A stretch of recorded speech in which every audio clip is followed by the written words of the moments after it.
سرسبز اس گلزار کے یہ پھول ہیں عطار کے، سرسبز اس گلزار کے یہ پھول ہیں عطار کے، مردہ دلوں کو دے جلا ہادی ہے طلبگار کے، مردہ دلوں کو دے جلا ہادی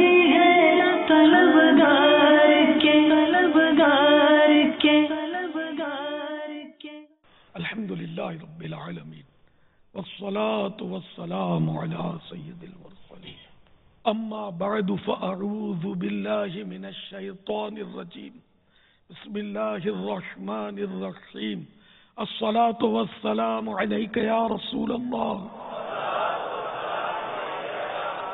وعلی آلک واصحابک یا حبیب اللہ، الصلاة والسلام علیک یا نبی اللہ وعلی آلک واصحابک یا نور اللہ۔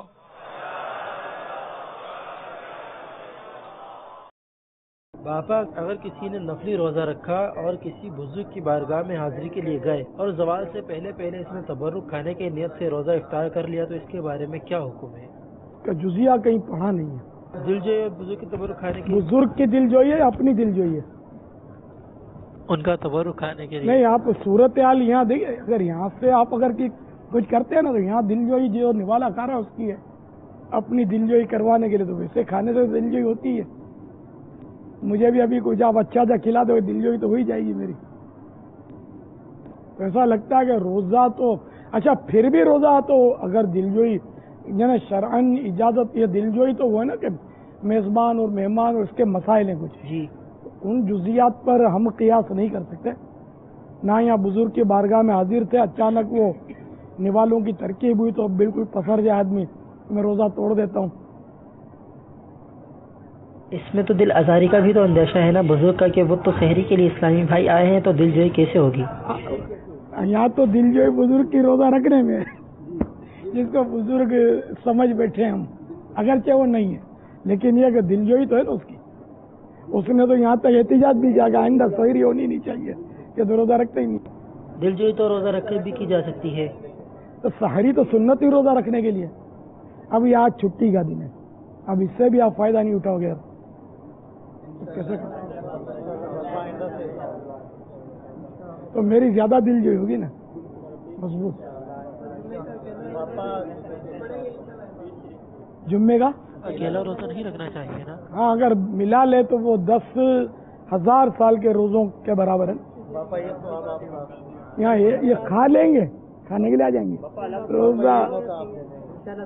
اچھا نہیں، ویسے اکیلا روزہ رکھنے کے بارے میں فتاوی رضویہ شریف میں یہ ہے کہ اگر وہ اس لیے روزہ رکھتا ہے کہ جمعہ ہے تب تو کراہیت ہے، اگر وہ تنزیہ کرات، اور اگر یہ نیت نہیں ہے، اب ہماری یہ نیت نہیں ہے نا، ہم کو تو چھٹی ہے اس لیے رکھ رہے ہیں، تو اس لیے وہ کرات تنزیہ والی بھی یہاں کیفیت باقی نہ رہی کہ جمعہ ہے اس لیے نہیں رکھ رہے۔ اگر آپ کو کسی اور دن چھٹی ہوتی، پیر شریف کی ہوتی تو زیادہ خوشی سے روزہ رکھتے آپ۔ یہ بھی میرا حسن ظن ہے، پتہ نہیں رکھتے نہیں رکھتے۔ ریا یعنی عبادت سے، ریا یعنی عبادت سے عزت یا مال کا قصد کرنا۔ ریا یعنی عبادت کے ذریعے، ریا یعنی عبادت کے ذریعے عزت یا مال کا قصد کرنا۔ اس میں کافی تعریفات ہیں، مختصراً یہ کہ جو کام اللہ کی رضا کے لیے کیا جائے وہ عبادت ہوتا ہے، ہر وہ کام جو رضا الہی کے لیے کیا جائے وہ عبادت ہے۔ تو یہ بنیادی چیزیں جو ہم سب کو آنی چاہیے۔ ان میں تاخیر بھی کے بھی مسائل ہیں کہ مستحب کاموں میں پڑ گیا جس کی وجہ سے یہ اس کو اس کام کا ٹائم نہیں ملتا فرائض کا، تو اب وہ اس کے لیے مستحب نہ رہا بلکہ یہ حرام ہے اس کے لیے مستحب کاموں میں پڑھنا اس طرح کہ یہ ان فرض علوم کے لیے وقت نہیں نکال پاتا. خدا اولیت حاصل ہے فرائض. تو یہ باطنی علم ہے. ریاکاری یعنی یہ اس کا تعلق باطن سے ہے مولکات میں سے, لیکن یہ کہ عمل سے پتہ نہیں چلتا. نہ ہم کسی کو ریاکار بول نہیں سکتے اگرچہ وہ اپنے عمل کا اظہار کر رہا ہے, برملا کہہ رہا ہے کہ میں نے اتنے حج کیے, میں نے اتنے عمرے کیے, اتنے سال سے میں نفلی روزے رکھ رہا ہوں, میں اتنے عرصے سے دلائل الخیرات شریف پابندی سے پڑھ رہا ہوں, روز کے اتنے پارے پڑھتا ہوں.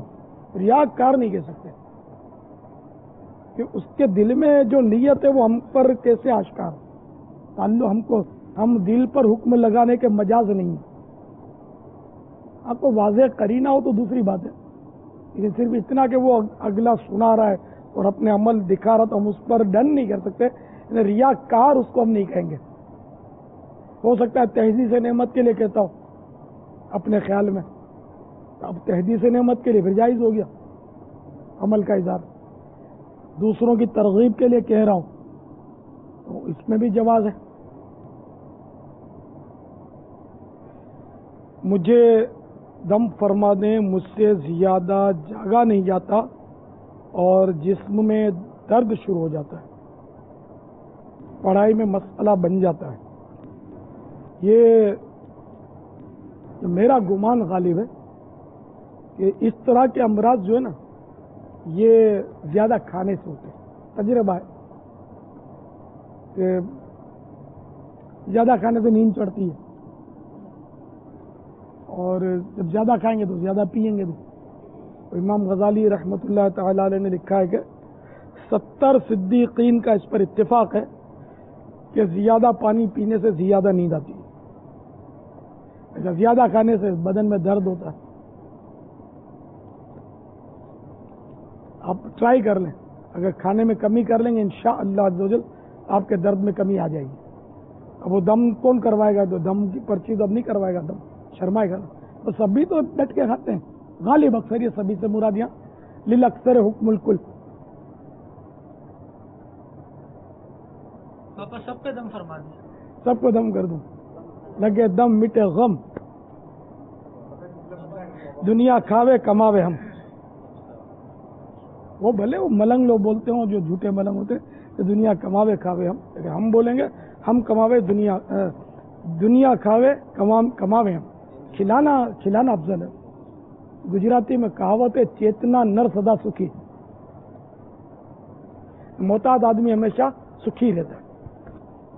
بچوں کے متعلق آپ فرما رہے تھے کہ روزوں کے کھوجو. ہاں وہی بچے میمنی, اب تو میمن بھی اب میمنی چھوڑتے جانے. اب تو اردو سے بھی گزرے ہیں, اردو بھی غنیمت. چلو اردو اچھی ہے کہ ہمارے اعلیٰ اردو میں کتابیں لکھ کر گئے, لیکن اب تو وہ انگلش بولتے ہیں. اب خدا جانے کیا بولتے ہوں. تو کیا میمن کیا غیر میمن, اب سب انگلش کی طرف بچے جو ہے نا تقریباً, یعنی کہ وہ اردو بھی اب کم سمجھ رہے ہیں. اردو والے بچے, پنجابیوں کا بھی یہ حال ہے. پنجابی کے بجائے گھروں میں بیچ میں تو اردو بولتے تھے, اب شاید ادھر بھی انگلش آ گئی ہے. یہ پستی ہے یا ترقی ہے یہ آپ فیصلہ کریں. عربی آتی نا تو خوشی ہوتی, انگلش آئی نا مزہ نہیں آ رہا. اس وقت تو پاپا آپ ہمارے جھوٹ پہ جو تربیت کر رہے ہیں نا, اس کو آپ ہمارے کو ذہن میں سے مدنی پل اتار دیں گے, ہمیں اس معاملے میں بولنا آ جائے. یہ جھوٹ کے بارے میں ماشاءاللہ خوف خدا والے نے لکھا تو ہے, ہر قسم کے جھوٹ کی اجتماعی توبہ کروا دیں تو کرم نوازی ہوگی. ماشاءاللہ, جزاک اللہ. اب وہی کہ جس میں حقوق العباد تلف ہوئے وہ, اور پھر یہ کہ جو جھوٹ بولے ہیں وہ پتہ ہے تو ان کو بھی ذہن میں رکھنا ہوگا کہ میں ان سے توبہ کرتا ہوں, ندامت, پھر آئندہ نہیں بولوں گا. جھوٹ تو مذہبی طبقے میں بھی ہے, جیسے غیبت ہے ایسے جھوٹ ہے. اللہ تعالی ہم سب کو سچی توبہ نصیب فرمائے. الحمدللہ رب العالمین والصلاة والسلام علی سید المرسلین صلو علی الحبیب. یا اللہ, آج تک میں نے جانے انجانے جتنی بار زبان سے یا دیگر اعضاء سے جھوٹ کا ارتکاب کیا، میں اس سے توبہ کرتا ہوں اور عہد کرتا ہوں آئندہ ہر طرح کے جھوٹ سے بچوں گا۔ صلی اللہ تعالی علی محمد، صلو علی الحبیب صلی اللہ تعالی۔ السلام علیکم ورحمۃ اللہ وبرکاتہ۔ وعلیکم السلام ورحمۃ اللہ وبرکاتہ۔ کیف احوالکم یا سیدی؟ حال آسی کا بے حد برا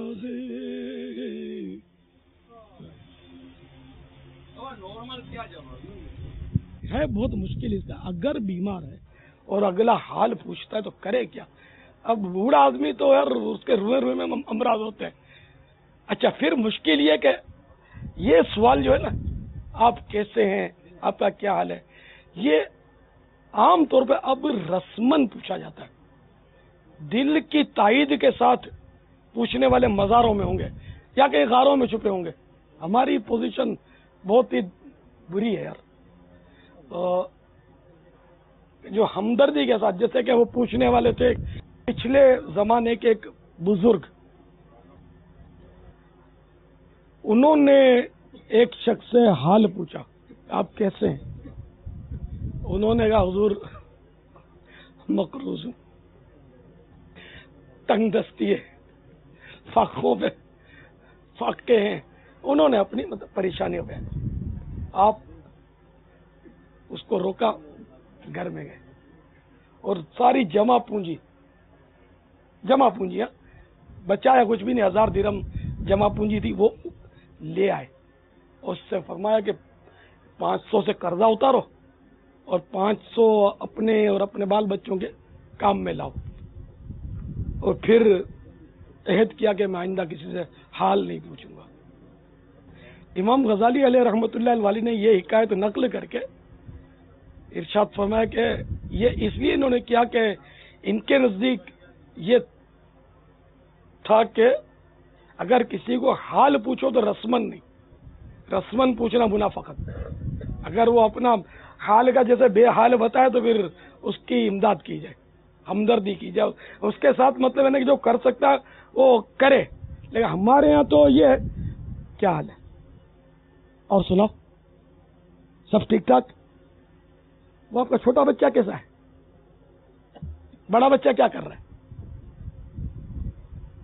پھر تھوڑا وہ رکیں گے، اب بولنے کے لیے مواد تو ہے نہیں، سب ٹھیک ٹھاک ہے نا، کوئی پریشانی تو نہیں ہے؟ اب اگر یہ اتنا بولے اور ہم اپنی میں لسٹ نکالوں، پھر دائیں گھٹنے میں کم اور بائیں گھٹنے میں زیادہ تکلیف، میں سمجھانے کے لیے کر رہا ہوں، میں یہ ساری لسٹیں نکالوں، میرا ہضمہ یوں ہے، میری کمر یوں ہے، اس کو بھاگتے بنے گی، یہ اس نے سب یہ رسمی کلامی ہے۔ تو اب ایسے میں آدمی پھنس جاتا ہے کہ کرے کیا یار۔ تو یہاں صورت یہ ہے، اس کا جواب جو بہت دشوار ہے، اس کے لیے آپ کو بہت بڑا کورس کرنا پڑے گا، اور وہ کورس یہ کہ جیسے اب پوچھا حال اور طبیعت درست نہیں ہے، اب بتانا بھی بیکار ہے اس کو، اچھا یا بتانا نہیں چاہتا، چھپانا چاہتا ہے، چھپانا بھی اچھا ہے، تو اللہ تعالی کی کسی نعمت کو تصور میں لائے۔ مثال کے طور پر اللہ نے ایمان کی نعمت سے نوازا ہے، الحمدللہ نوازا ہے، اور اپنے پیارے حبیب کے دامن سے مشرف فرمایا صلی اللہ تعالی علیہ وسلم۔ تو ان نعمتوں کو تصور میں لا کر کہہ دے الحمدللہ رب العالمین، اللہ کا بڑا کرم ہے، اللہ کی بڑی رحمت ہے، یہ ایک صورت بھی بن سکتی ہے۔ اور اگر بے اختیار نکل گیا کہ ٹھیک ہوں، جیسے آج کل تو ٹھیک ہوں نکلتا ہی ہے، تو اب اس پر گناہ نہیں ہے۔ اگر بیمار ہے اس کے باوجود کہا ٹھیک ہوں، جبکہ توجہ نہیں تھی بیماری پر اور نکل گیا۔ اگر توجہ تھی تو یہ جھوٹ بول رہا ہے، ٹھیک ہوں، ٹھیک کہاں ہے، ہے بیمار۔ آپ لوگ اہل علم ہیں، میں اہل تجربہ ہوں، یوں کہہ لیجئے کہ عمر کے ساتھ تجربہ ہوتا ہے، علماء کی صحبتیں وغیرہ مطلب بولتی ہیں بعض اوقات، اور اس پر اہل علم نہیں، پڑھا ہوا نہیں، جس طرح آپ حضرات پڑھیں اس انداز میں نہیں پڑھا۔ یہ درس نظامی جو کر چکے، اب درس نظامی کرنے والا عالم کہلائے، درس نظامی کرنے والا عالم کہلائے، اس کے لیے کیا ہونا چاہیے؟ درس نظامی تو نہ عالم ہونے کے لیے کافی، نہ عالم ہونے کے لیے شرط بھی نہیں اور کافی بھی نہیں ہے، علم ہونا چاہیے، چاہے وہ لوگوں سے سن سن، افواہ رجال کا بھی اعلیٰ حضرت نے لکھا ہے، افواہ رجال سے علم حاصل ہو، لوگوں سے سن سن کر، علماء سے سن سن کر، کتب بینی سے حاصل ہوتا ہے۔ استاد کے ماتحت رہ کر مفتی بننے کے لیے استاد کی ضرورت ہے، عالم بننے کے لیے استاد کی حاجت نہیں، شرط نہیں حاجت۔ یعنی ماہر مفتی کے ماتحت رہ کر فتوے دے، فتوے لکھے، اس طرح جب وہ اس کا استاد اجازت دے دے تو اب یہ مفتی بنے گا، خالی بے قاعدہ مفتی نہیں بنے گا۔ اعلیٰ حضرت نے جو لکھا اس کا مفہوم بتاتا ہوں، یہ مفتی کی تعریف بھی آ گئی سمجھو، کہ وہ عالم جو کسی ماہر مفتی کے ماتحت رہ کر فتویٰ نویسی کرے، فتوے دے، اور اس کا استاد اس کو اجازت دے دے کہ ہاں تم فتوے دے سکتے ہو، تب یہ مفتی بنا۔ یہ مفتی کی تعریف ہے۔ ادھر تو جس چیز کو مدنی ہمارے ہوتے ہیں نا، یہ ایک تعداد ہے جن کو مفتی بولتے ہوں گے، بیچاروں کو، ان کو خود نہیں پتا ہوگا مفتی کی تعریف کیا ہے۔ تو مفتی بہت بڑا عالم ہوتا ہے، بہت بڑا عالم ہوتا ہے۔ عام مفتی کے لیے عالم ہونا شرط ہے، عالم کے لیے مفتی ہونا شرط تھوڑی ہے۔ السلام علیکم ورحمۃ اللہ وبرکاتہ۔ وعلیکم السلام ورحمۃ اللہ وبرکاتہ۔ پیارے باپا جان، ابھی کچھ دیر پہلے جھوٹ کے بارے میں موضوع ہمارا تھا، تو اس وقت ذہن میں یہ سوال پیدا ہوا تھا کہ جھوٹ کے بارے میں آپ نے بتایا کہ جھوٹ جو ہے یہ گناہ صغیرہ، یعنی جو بے ضرر جس کا دوسرے کو نقصان نہ ہو تو وہ گناہ صغیرہ ہے، اور گناہ صغیرہ کے بارے میں ہم نے سنا ہے کہ جب اس پر اصرار کیا جائے تو یہ کبیرہ بن جاتا ہے۔ تو اب یہ جھوٹ یہ گناہ صغیرہ ہے، تو اس پر کبیرہ کی کیا صورت بنے گی؟ وہی جیسے آپ نے سنا ہے، پڑھا ہے، جو بھی ہے وہ صحیح ہے، اور جھوٹ کو یعنی صغیرہ گناہ کو ہلکا جان کر کیا تو اشد کبیرہ ہو جاتا ہے، سخت کبیرہ۔ واللہ تعالی اعلم ورسولہ اعلم عز وجل وصلی اللہ تعالی علیہ وآلہ وسلم صلو علی الحبیب۔ ارے باپا جان، عرض یہ کرنی تھی کہ جیسا کہ ہمارا دورہ حدیث مکمل ہوا، ابھی پیپروں کے بعد ہو جائے گا، تو جیسے کہ ہم پرانے بزرگان دین کے بارے میں پڑھتے ہیں کہ وہ اپنے بڑے اساتذہ کے پاس اور دیگر علماء کے پاس تشریف لے جاتے تھے اور علوم کے اندر مہارت حاصل کرتے تھے۔ تو اب چونکہ یہ 7 سال کا یا 8 سال کا کورس ہے، اب کوئی یہ شوق رکھتا ہے کہ میں اس سے بھی آگے جا کے، جیسے کہ فقہ ہے، اصول فقہ، حدیث، اصول حدیث، تفسیر، اصول تفسیر وغیرہ میں بہت زیادہ آگے جا کے مطالعہ کروں اور اس کے اندر بہت زیادہ مہارت حاصل کروں، تو اس کے حوالے سے آپ کیا ارشاد فرمائیں گے؟ یا اسی اب جیسے کہ 7 سال کا کورس مکمل ہوا، اس کے بعد تدریس ملتی ہے تو یوں ہی تدریس شروع کر لے، آگے بڑھنے کی حاجت نہیں ہے، تو اس کے بارے میں مدنی پھول ارشاد فرما دیں۔ اور ایک اور عرض یہ کرنی تھی کہ جیسے کہ ہمارا یہ دورہ حدیث کا سلسلہ مکمل ہوا، تو ہمیں آگے کیا کرنا چاہیے، دعوت اسلامی کے حوالے سے یا کسی بھی اور حوالے سے، جیسے کہ ٹرننگ پوائنٹ ہے ہماری زندگی کا، تو اس کے حوالے سے بھی ہمیں مدنی پھول ارشاد فرما دیں۔ تو علم کے حصول کا جہاں تک تعلق ہے نا، تو وہ تو پنگوڑے سے لے کر لحد تک بندہ طالب علم رہتا ہے۔ اب جس انداز میں جیسے کہ جامعات کی ایک ترتیب ہے علم حاصل کرنے کی، اپنی جگہ پر ہے، اور علم نجی مطالعے سے بھی حاصل ہوتا ہے۔ اس کی مثال میں آپ کے سامنے ہوں، ہے نا، الحمدللہ۔ میں نے کہا نا، میں نے استادوں سے تو نہیں پڑھا نا، تو پوچھ کر اور مطالعہ کر کے، اور فضا رضویہ شریف ہے، بہار شریعت ہے، یہ کتاب وہ کتاب، علماء مفتی میں پہلے تو میرا ایسا کوالٹی تھی، جیسے کوئی اچھا مفتی ہو تو میں اس کو بس گلے پڑ جاتا ہوں، پوچھا پوچھ سمجھے،